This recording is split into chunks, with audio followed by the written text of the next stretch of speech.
भारतीय समाज में जाति, लिंग, धर्म इन सब की परंपरा के आधार पर होने वाले भेदभाव ने मानव जाति की सभ्यता और उसके पूरे विकास यात्रा पर सवालिया निशान निशान खड़े किए हैं। और ये सवाल असमानता के खिलाफ संघर्षों को जानने समझने के लिए बेहद जरूरी है। इसके साथ ही उन संघर्षों में शामिल उन नायकों के बारे में जानना बहुत जरूरी है जिन्होंने उन सवालों को खड़ा किया, और खासकर जब वो सवाल इन नायकों के द्वारा ही उठे हैं। तो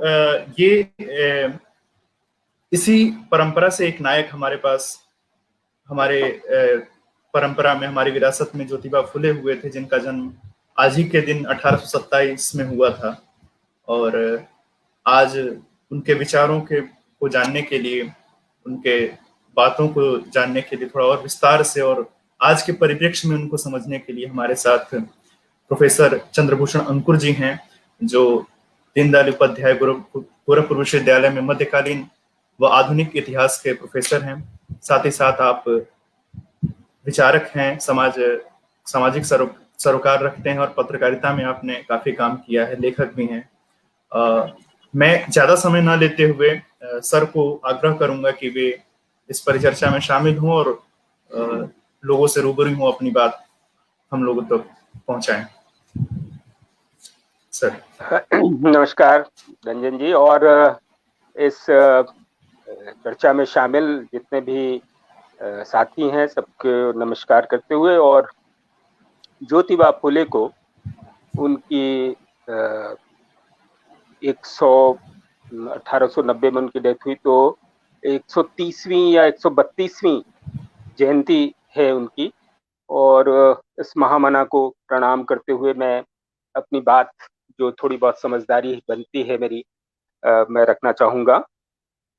मित्रों, ज्योतिबा फुले, मैं इतिहास का विद्यार्थी हूं, और मुझे ये कहने में जरा भी संकोच नहीं। अभी रंजन आपसे ये बात कह रहे थे कि किस तरह से भारतीय समाज में जाति और इस तरह की चीजें रही हैं, और उसका परिणाम ये हुआ है कि एक सोपान वाली व्यवस्था हमारे दिमागों में भी घुस गई। और ये ऐसा नहीं कि इतिहास लेखन इससे अछूता रहा है। इतिहास लेखन में भी पूर्वाग्रह बहुत भयानक तौर पर काम करते रहे हैं, और इसका प्रमाण ज्योतिबा फुले स्वयं है।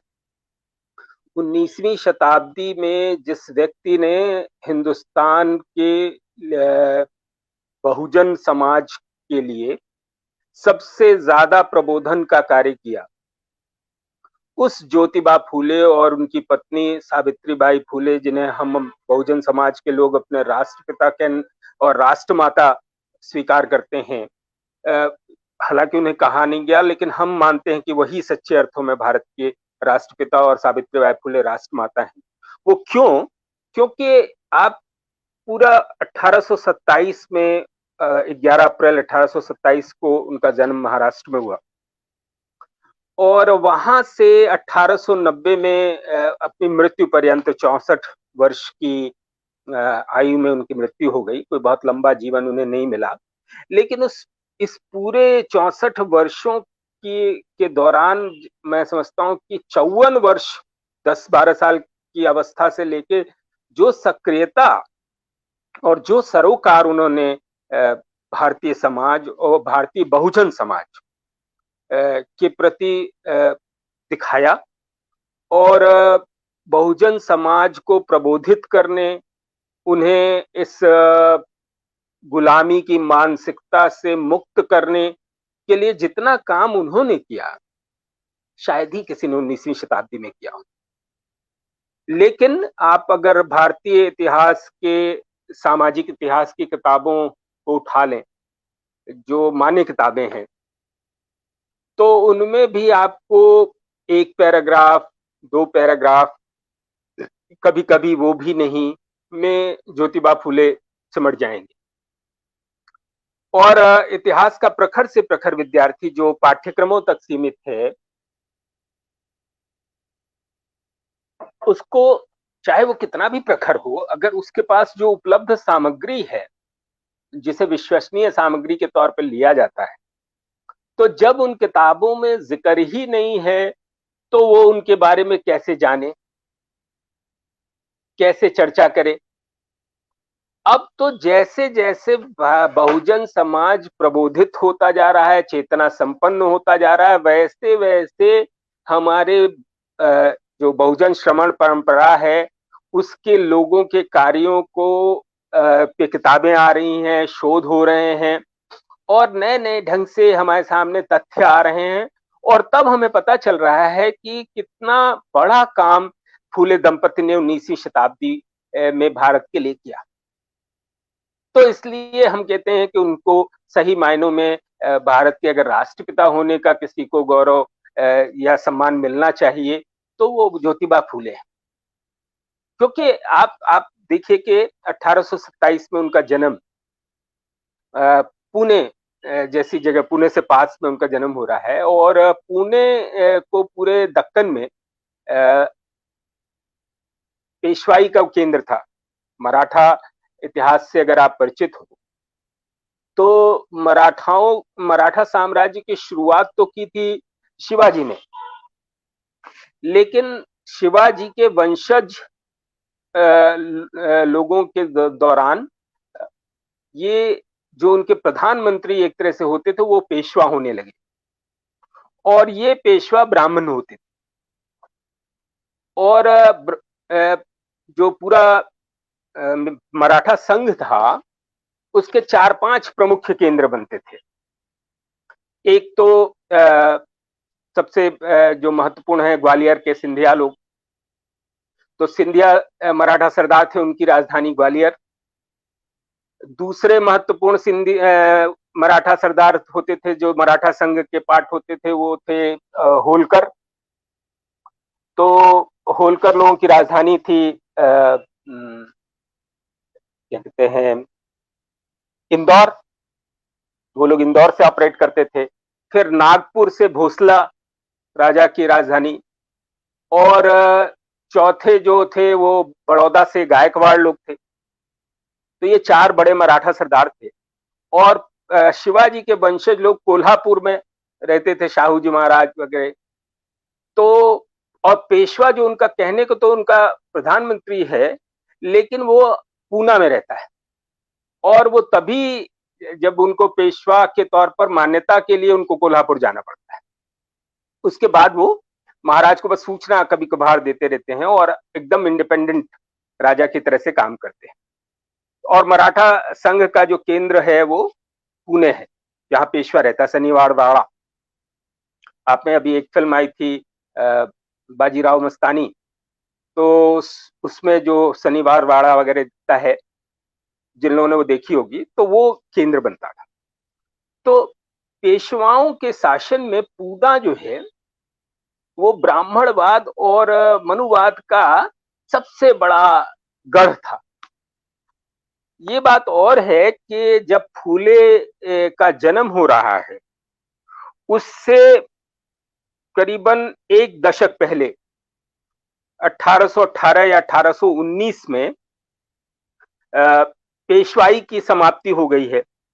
पेशवा का राज खत्म हो गया है और अंग्रेजों ने उनको हरा दिया है। मराठा शक्ति का पतन हो गया है हिंदुस्तान से। पेशवा लोगों को पूना से निर्वासित कर दिया गया है और उनके वंशजों को भेज दिया गया है कानपुर के पास विठूर में, जो वहां एक जमींदारी देके भेज दिया गया। और ये शर्त लगा दी गई कि आप लौट के दक्षिण भारत या दक्कन नहीं आएंगे।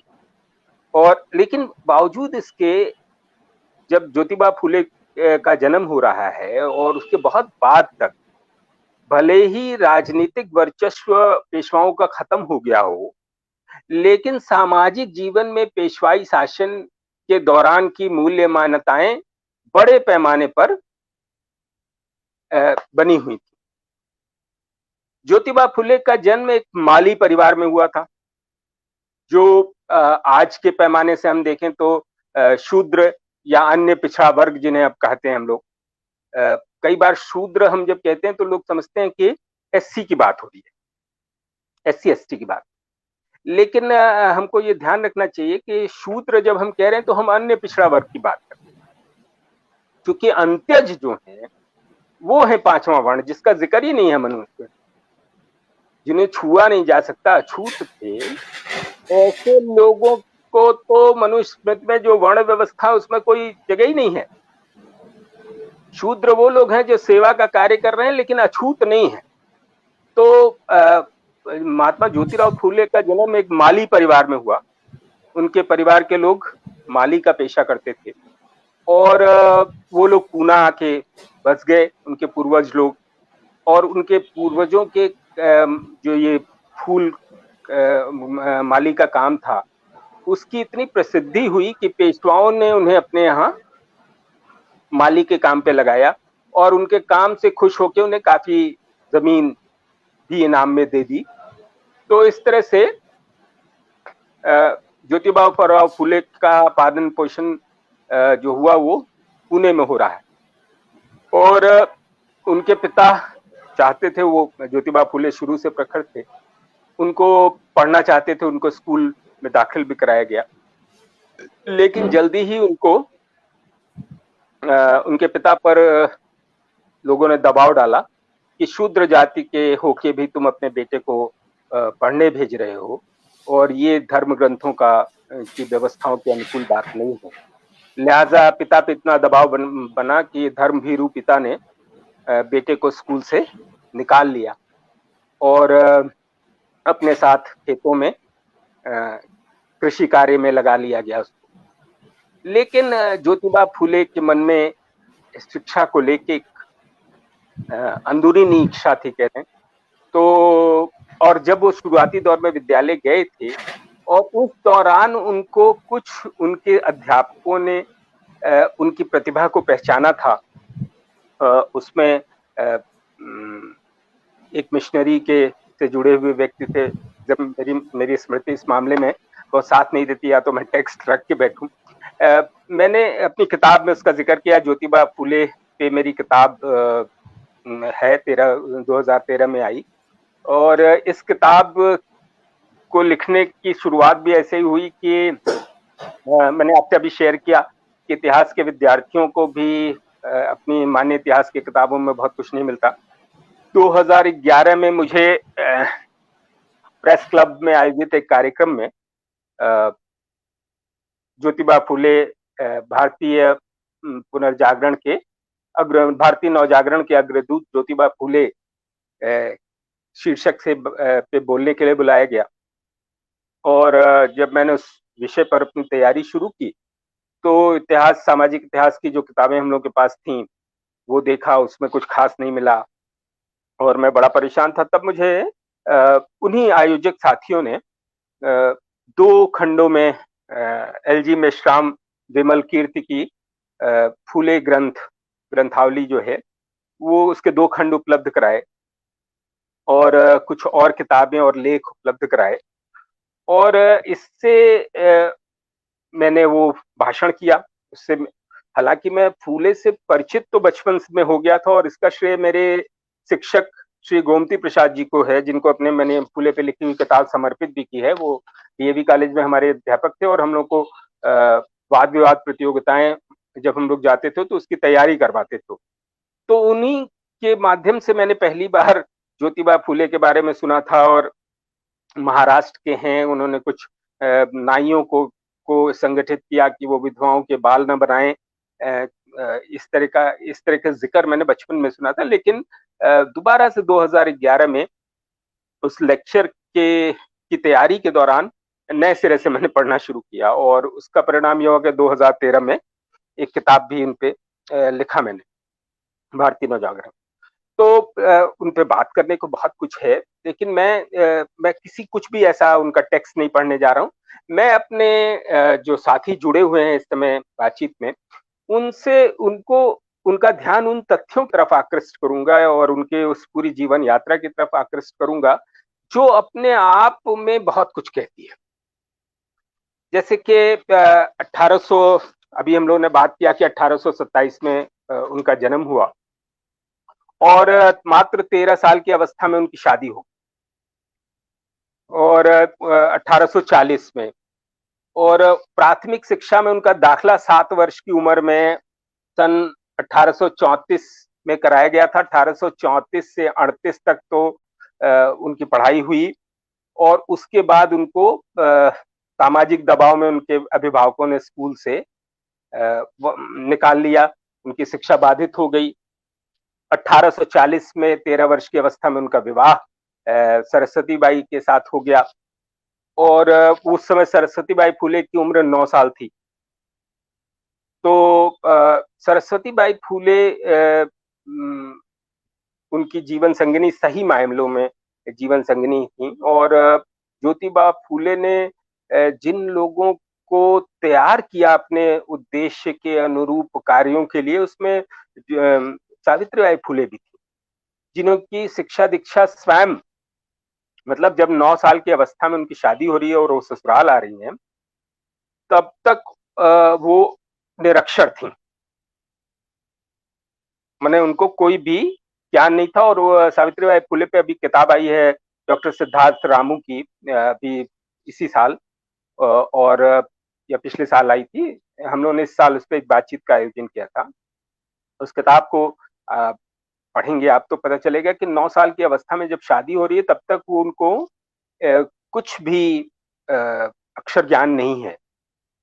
और शादी के बाद खुद ज्योतिबा फुले ने अपनी पत्नी को, जो खुद भी ज्योतिबा फुले की कोई बहुत अच्छी शिक्षा नहीं हो पाई, ये बात प्राथमिक शिक्षा के बाद उनका कई वर्षों तक उनकी शिक्षा बाधित रही और फिर उनकी शिक्षा हुई शादी के बाद स्कॉटिश मिशन स्कूल में उनको जाने का मौका मिला और वहां तो कुल जमा उनकी अगर शिक्षा का वर्ष जोड़ते हैं हम लोग तो 7-8 साल उन्हें पढ़ने का मौका मिला, दर्जा 7 तक हम मान लें।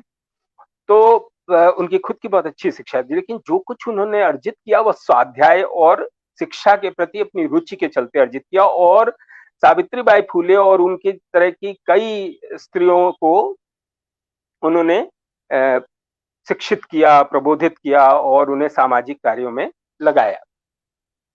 तो उन्होंने 1841 में अपनी शादी के बाद फिर से स्कॉटिश मिशन स्कूल में माध्यमिक शिक्षा प्राप्त की और उसके बाद उन्होंने 1847 में जो 20 साल की अवस्था में उनको थॉमस पेन की किताब राइट्स ऑफ मैन पढ़ने का मौका मिला और इस किताब को जब उन्होंने पढ़ा तब उनके दिमाग में साफ हो गया कि सारे मनुष्य समान हैं और एक समतामूलक समाज की स्थापना की भारत में कोशिशों में वो लग गए। और इसके लिए उन्होंने जब चिंतन करना शुरू किया कि कैसे ये ऊंच नीच पर आधारित समाज का ढांचा तोड़ा जाए या उसमें हस्तक्षेप किया जाए, तो वो लिखते हैं अपने लेखन में उन्होंने लिखा है कि काफी सोच विचार के बाद मैं इस निष्कर्ष पहला निष्कर्ष उन्होंने ये निकाला कि अगर इस ऊंच नीच की व्यवस्था को तोड़ना है तो शिक्षा उसका सर्वाधिक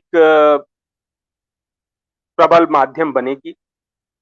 और इसमें भी ब्राह्मण और मनुवाद वाला जो समाज था उसने एक समाज के एक बड़े हिस्से को पढ़ने लिखने से वंचित कर रखा था, शिक्षा पाने का अधिकार सबको नहीं था। अंग्रेजों के आने के बाद जो मिशनरीज आए 1813 के बाद भारत में मिशनरीज को अलाउ कर दिया गया, उनको अनुमति दे दी गई अपने मिशन के कार्य करने के लिए। और उसके बाद 1813 के बाद मिशनरीज का आना हिंदुस्तान में शुरू हुआ, उससे पहले भी आए होंगे, लेकिन आधिकारिक तौर पर ईस्ट इंडिया कंपनी के शासन ने 1813 के एक्ट के माध्यम से विदेशी मिशनरियों को भारत में अपनी गतिविधियां चलाने की अनुमति दी। और ये मिशनरी लोग आकर उन्होंने स्कूलों की स्थापना, अस्पतालों की स्थापना करना शुरू किया और इनके माध्यम से थोड़ी बहुत शिक्षा की ज्योति भारत के शिक्षा से वंचित वर्गों तक भी थोड़ी थोड़ी पहुंच रही थी। लेकिन भारतीयों की तरफ से ये प्रयास 19वीं शताब्दी में सबसे पहले जिस आदमी ने शुरू किया वो ज्योतिबा फुले थे। ज्योतिबा फुले ने कहा कि जब मैंने ये समझ लिया कि शिक्षा सबसे जरूरी है, लेकिन शिक्षा के लिए जो मैंने पहला स्कूल खोला वो लड़कियों का इसलिए खोला कि मुझे लगा कि लड़कों की शिक्षा से ज्यादा जरूरी है लड़कियों की शिक्षा। और इस तरह से उन्होंने अछूत कहे जाने वाली जातियों के लिए, कि जातियों की लड़कियों के लिए 1847 में स्कूल शुरू किया। शूद्रों को शिक्षा देने का ये जो काम उन्होंने शुरू किया, उससे ब्राह्मण समाज बहुत नाराज हुआ और उन्होंने उनके पिता पर दबाव डाला कि वो अपने बेटे और उसकी बहू से कहें कि या तो वो लोग ये काम बंद कर दें या घर छोड़ दें। और परिणाम ये हुआ कि फूले दंपति को भरे मन से अपना घर छोड़ना पड़ा, चूंकि वो अपना काम नहीं छोड़ सकते थे। उसको उन्होंने मिशन बनाया था अपने जीवन का। तो फूले दंपति ने भरे मन से अपना घर छोड़ दिया और अपने कुछ सहयोगियों के साथ शिक्षा, बहुजन समाज को शिक्षा देने के मिशन में लगे रहे। 1849 में उनको घर से निकाल दिया गया। फिर 1852 में उन्होंने एक दूसरा विद्यालय भी खोला। फिर इस तरह करके उन्होंने कई विद्यालय खोले और शिक्षा के क्षेत्र में उनके जो कार्य हो रहे थे उसके लिए सरकार ने उन्हें 1852 में सम्मानित किया। थोड़े समय शिक्षालय कैसे चलाए जाते हैं सफलतापूर्वक, ये समझने के लिए उन्होंने स्कॉटिश मिशनरियों के स्कूल में नौकरी भी की। उसके बाद उन्होंने कुछ संस्थाएं बनाई उन्हीं मिशनरियों की तर्ज पर, जिसके माध्यम से शिक्षा का काम बड़े पैमाने पर किया जा सके।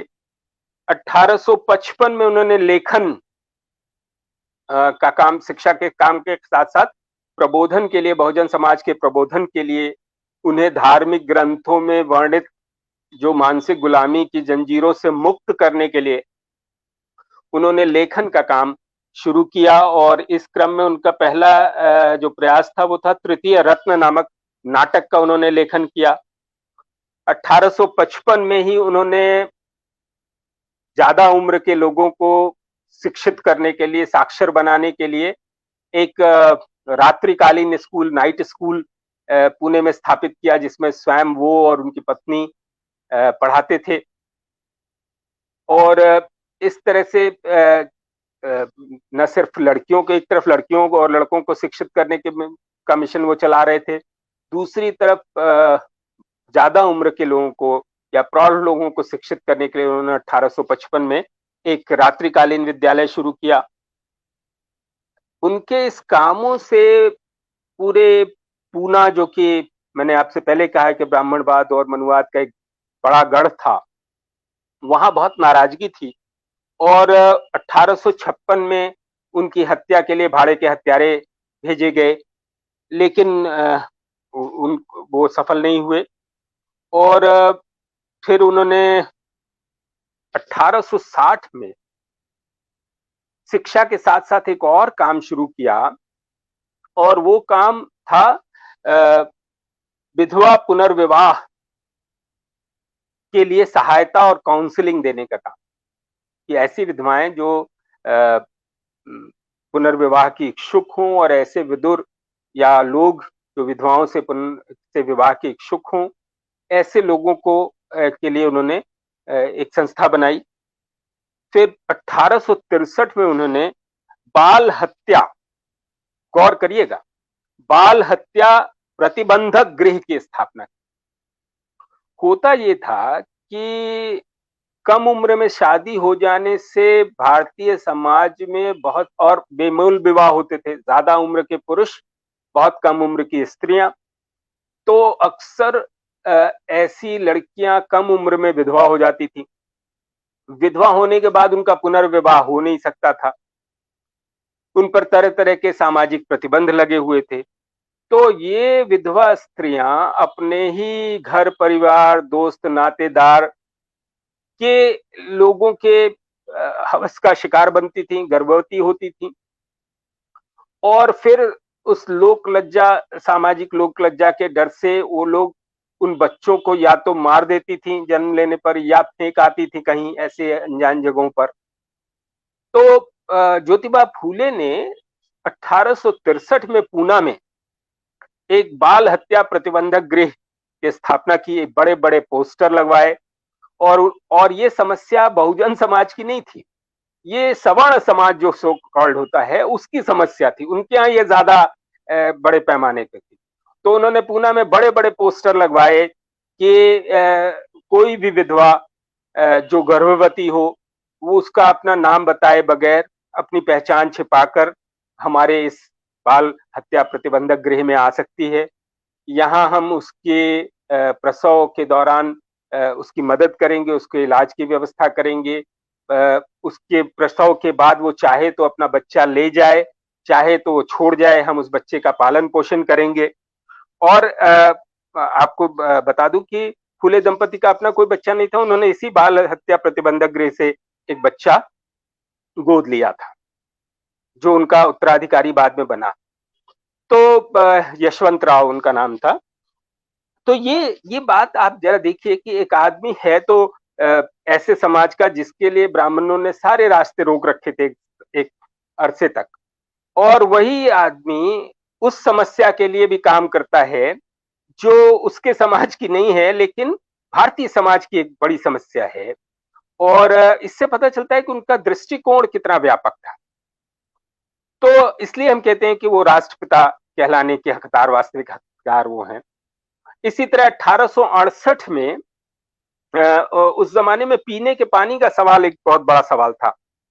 और बहुजन लोगों को जो पेशवाओं द्वारा स्थापित हौज थे या कुएं थे या बावड़ियां थीं, उनसे पानी पीने का हक नहीं था।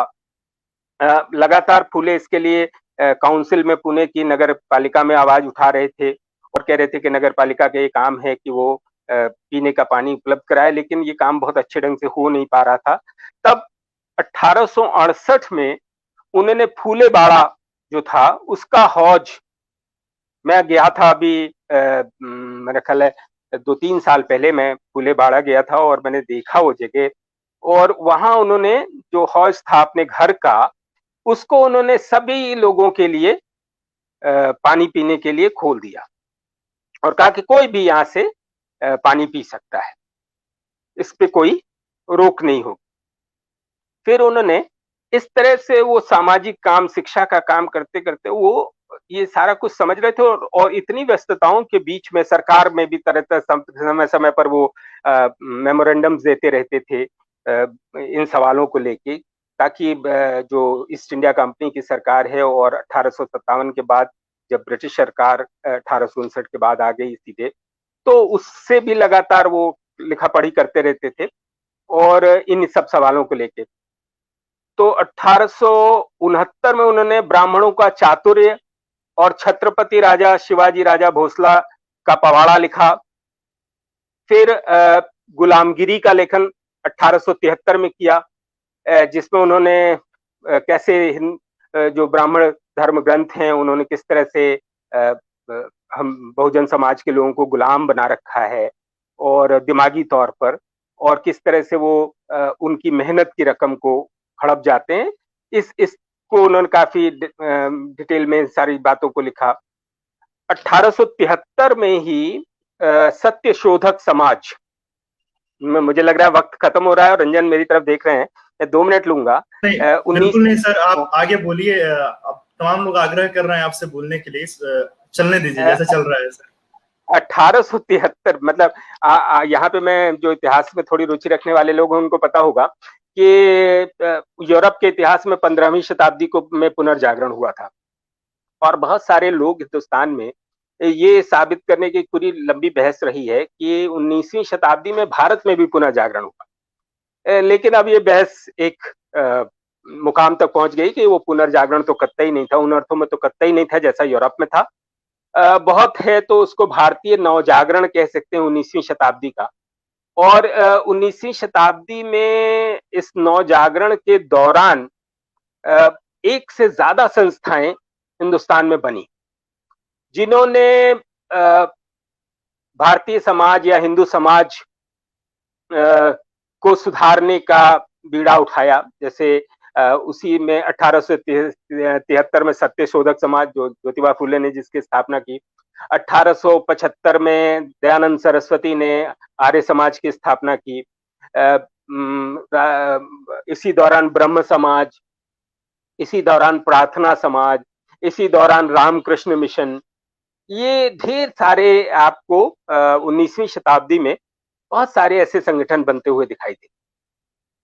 अच्छा, अब इन संगठनों को अगर हम देखें सब 19वीं शताब्दी के उत्तरार्ध में, माने 1850 के बाद, या हम कह लें कि 1857 का महाविद्रोह जब असफल हो रहा है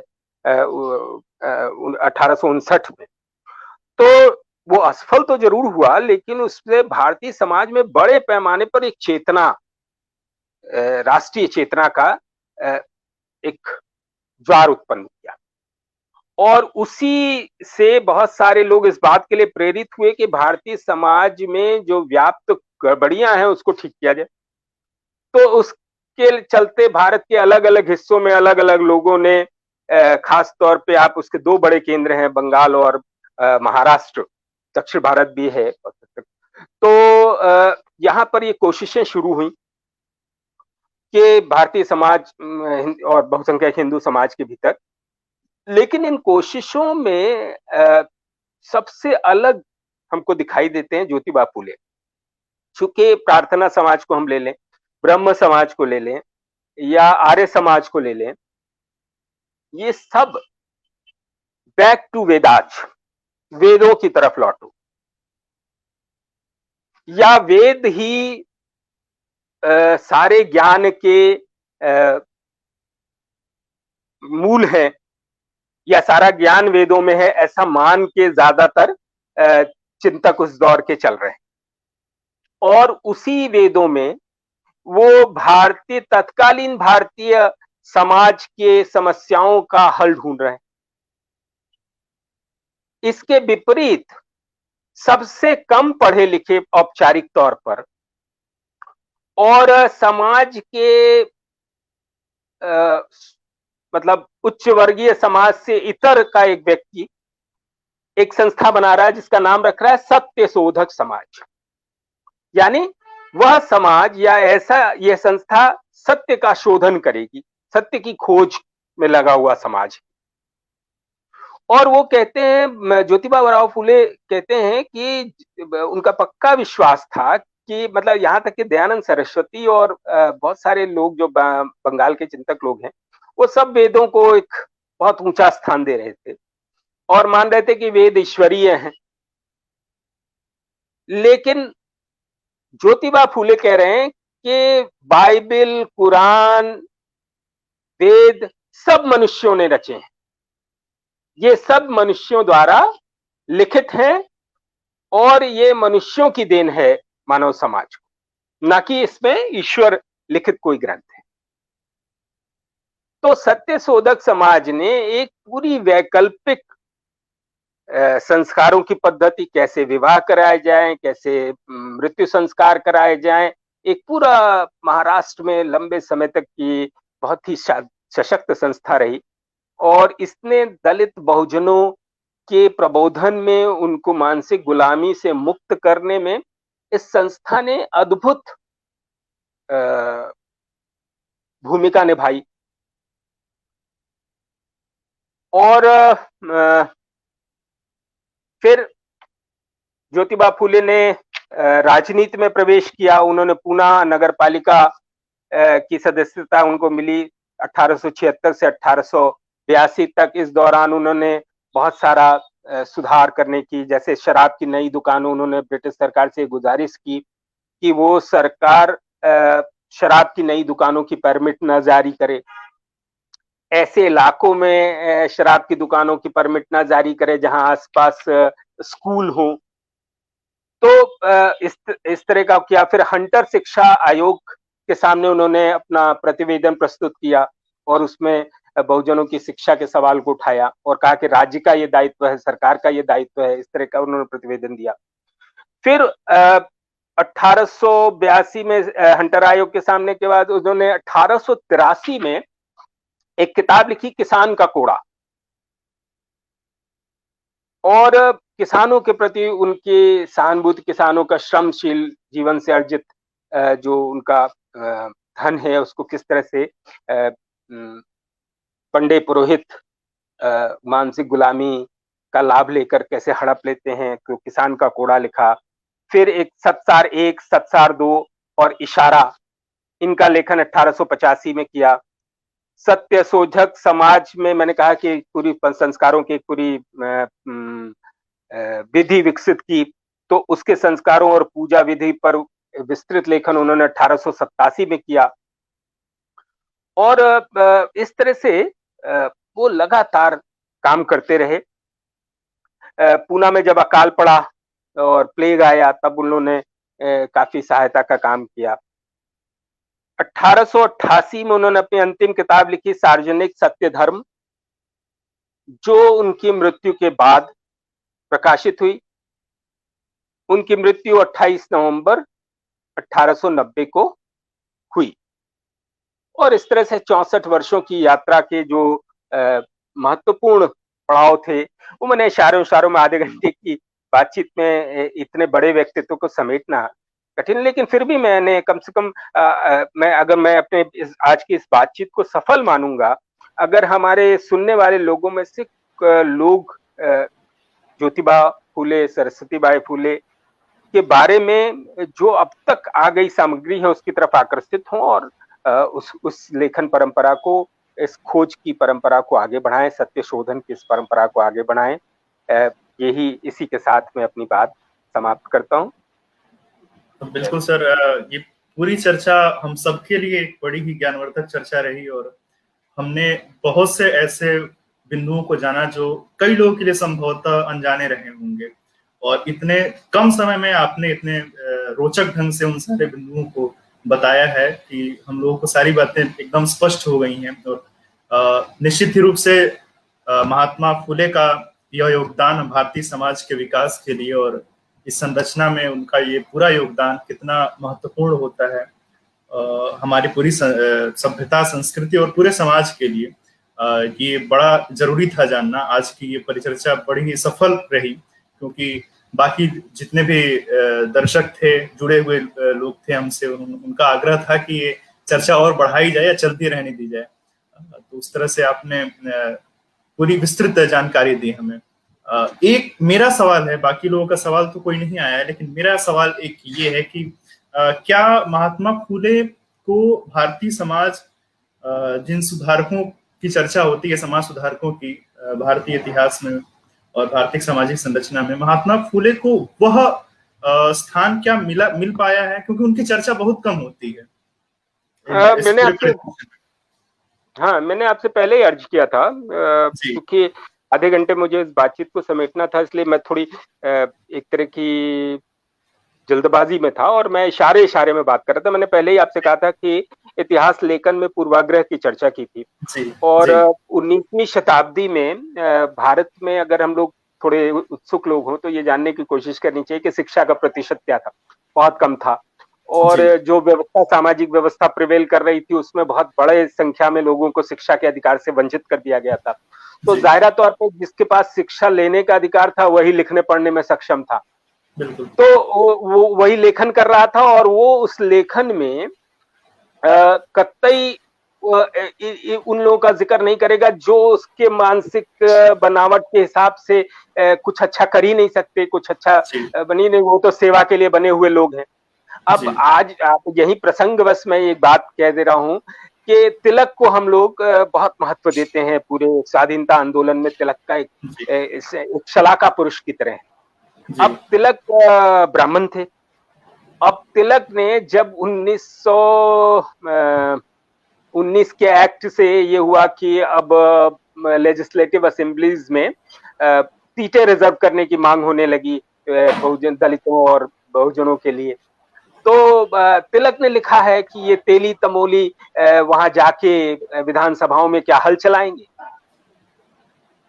और अब आप सोचिए कि एक समय में वो भारतीय स्वाधीनता संग्राम के सलाहकार पुरुषों में से हैं, लेकिन वो दिमागी बुनावट ऐसी है कि वो ये प्रश्न कर रहे हैं कि आखिर ये लोग जाके करेंगे क्या विधानसभाओं में। इनको तो खेती करने आता है, तो वहां कोई हल तो चलाना नहीं है। ये वो मानसिकता है। तो वही लोग लिख रहे थे। जाहिर तौर पे एक आदमी जो उनके सामाजिक आदेशों के विरुद्ध काम कर रहा हो, उसके कामों का जिक्र कैसे आएगा लेखन में। अब जब लेखन में जिक्र नहीं आएगा, और जब उसके समाज, उस तरह के समाज के लोग जब पढ़ना लिखना शुरू करेंगे, तो जैसे B.R. अम्बेडकर, बाबा साहब अम्बेडकर ने फूले के बारे में बहुत खोजा, और B.R. अम्बेडकर साहब ने अपने लेखन में कहते हैं वो कि फूले उनके तीसरे गुरु हैं। पहले बुद्ध, दूसरे कबीर और तीसरे फूले। तो बुद्ध से कबीर तक आप स्वयं आप लोग उस काम को कर ही रहे हैं, और आज फूले पे चर्चा करके जो अम्बेडकर साहब के जो 3 गुरुओं की उन्होंने चर्चा की है, उन तीनों गुरुओं को हम लोगों ने कवर कर लिया एक तरह। बिल्कुल बिल्कुल। तो बुद्ध से कबीर तक का आपका जो फोरम है वो आज फूले तक आ गया, और इस तरह से हम खोज रहे हैं। जैसे बुद्ध को ही ये सवाल होना चाहिए हमारे सामने कि जो बौद्ध धर्म दुनिया के इतने सारे देशों में आज भी फल फूल रहा है, वही बौद्ध धर्म अपनी जन्म स्थली में क्यों गायब हो गया। एंशिएंट हिस्ट्री में दुनिया भर का रिसर्च होता है। मैंने कहा कि भाई इस पे भी तो रिसर्च करो कि आखिर क्यों गायब हो गए। और वो इसलिए नहीं कि नालंदा का विश्वविद्यालय खिलजी, वो कौन सा जिसको कहते हैं मध्यकालीन शासक, उसको नहीं जलाएगा। ये तो वैदिक धर्म के समर्थकों ने बौद्ध धर्म को नष्ट करने में और भाड़े के हथियारों से हत्या करवाने में के काम किए हैं। तो बहुत सारी ऐसी बातें हैं, लेकिन आज एक बातचीत ये बहुत ठीक रही कि बुद्ध से कबीर तक ने फूले तक की यात्रा पूरी की, और इस तरह से हमने बाबा साहब अम्बेडकर के तीनों गुरुओं को एक तरह से एक साथ याद किया है। मैं आपका शुक्रगुजार हूं कि आपने मुझे इस अवसर पर बोलने के लिए आमंत्रित किया। हम लोग इसके लिए कृतार्थ हैं सर, क्योंकि बुद्ध से कबीर तक ये संस्था हमारी इन सारे बिंदुओं को छूती है जो बुद्ध और कबीर के विचारों से मिलते हैं, उनसे जुड़ते हैं। तो निश्चित रूप से बाबा साहब अम्बेडकर हुए, गांधी हुए, या फिर महात्मा फुले हुए, वो उस कड़ी उस संरचना में आते हैं। उनकी चर्चा करना हमारा कर्तव्य है, और आपके जैसे विद्वानों की ओर से उसकी चर्चा होना हमारे लिए और सुखद है और हम लोग के लिए अच्छी बात है। एक छोटा सा प्रश्न और आया है, मैं चाहूंगा कि वो आप जगदम्बा राज जायसवाल जी की तरफ से, कि फुले दंपति के समय अनुरूप वर्तमान में कितना बदलाव आया है महिलाओं के संदर्भ में। अब महिलाओं को प्रोफेशनल शिक्षा की जरूरत, उनकी वर्तमान सहभागिता और उनके प्रोफेशनल होने का महत्व आज के समय में महात्मा फुले के विचारों से कितने आगे या पीछे हैं। वर्तमान समय में आज भी कितना सहज है महिलाओं की शिक्षा को लेकर। जो जगदम्बा जी का सवाल है जी, वो बहुत लंबा चौड़ा सवाल है। मैं नटशेल कहना चाहता हूँ कि अभी शिक्षा के क्षेत्र में संख्यात्मक दृष्टि से देखें तो हमने प्रगति किया है, लेकिन गुणात्मक दृष्टि से देखें, क्वालिटेटिव एजुकेशन की अगर हम बात करें, तो पिछले मुझे लगता है कि 2-3 दशकों से, मतलब ये ग्लोबलाइजेशन और का जो दौर शुरू हुआ 1990 के बाद, उसमें हम कुपढ़ ज्यादा पैदा कर रहे हैं, और अनपढ़ लोगों से ज्यादा खतरनाक कुपढ़ लोग होते हैं, जिनके पास डिग्रियां हैं लेकिन उन डिग्रियों के अनुरूप न तो उनकी घिसाई हुई है, न उन्होंने उतनी मेहनत से उसको अर्जित किया है। तो उनके पास डिग्रियां हैं, उस प्रक्रिया, उस डिग्री को पाने के लिए जो श्रम आवश्यक था, जो क्या कहते हैं प्रशिक्षण आवश्यक था, वो गायब है। और इसलिए, लेकिन निश्चित तौर पे लड़कियों की शिक्षा में मतलब काफी संख्यात्मक वृद्धि हुई है।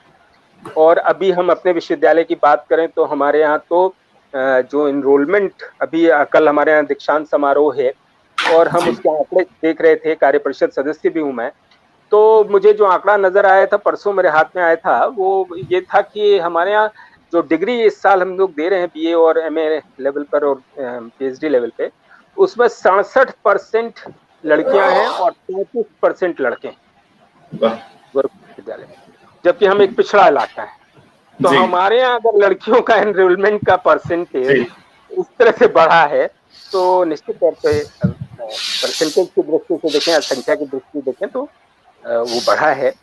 फूले दंपति ने जो काम किया था वो वहां से मैंने कहा कि वो जो प्रतिबद्धता थी शिक्षा के प्रति या जो मिशनरी अप्रोच था वो धीरे धीरे गायब हो रहा है। अभी स्ववित्त पोषित पाठ्यक्रमों का और स्ववित्त पोषित कॉलेजेस का जो दौर चला है, इसमें आप उम्मीद भी नहीं कर सकते कि वो मिशनरी झील वो तो नहीं है। बिल्कुल बिल्कुल सर, जी हाँ, बिल्कुल बिल्कुल सही और पुख्ता बातें कही आपने। तो हमारा कर्तव्य ये बनता है कि महात्मा फूले दंपति के उन पूरे विचारों को, उनके प्रयासों को हम, हमारी पीढ़ियां, हम लोग आगे ले आए और उनको अपने जीवन में उतारें, उनका व्यवहार करें। और ये इतनी सुंदर परिचर्चा रही कि समय की कोई बाध्यता नहीं थी हालांकि, लेकिन निश्चित ही रूप से हम लोग एक बार फिर से बाद में फिर एक विशद चर्चा करेंगे इन सारे विषयों पर। और आपके साथ आपका मिलना इस संस्था के लिए एक बहुत ही सुखद चर्चा घटना रही है। और निश्चित रूप से आशा है कि पूरा जी संस्था से तो मैं पहले से परिचित हूँ, विनोद जी से मुलाकात भी है हम लोग की। ये बात और है कि बहुत करीब नहीं जा पाया मैं और अपनी दोस्तों से, तो संस्था से परिचित हूँ। संस्था में ज्यादातर मेरे साथी लोग हैं, तो हम लोग उस दिशा में बढ़ रहा है। भारतीय समाज में चेतना जैसे जैसे बढ़ेगी ये सब चीजें हम लोग फिर से खोज के उन तथ्यों को जो छुपा लिया गया है सब ढूंढ लेंगे और अच्छा करेंगे। मैं आशावादी। जी, आपका मार्गदर्शन और आपके विचार स्रोत हमको ऐसे ही मिलते रहेंगे। इसी के साथ हम अपनी परिचर्चा समाप्त करते हैं, आज ये लाइव समाप्त करते हैं। और आप सबके साथ सभी दर्शकों का एक बार धन्यवाद, आपका स्वागत। एक बार फिर मिलेंगे ऐसे ही किसी परिचर्चा में आगे। धन्यवाद, प्रणाम, नमस्कार।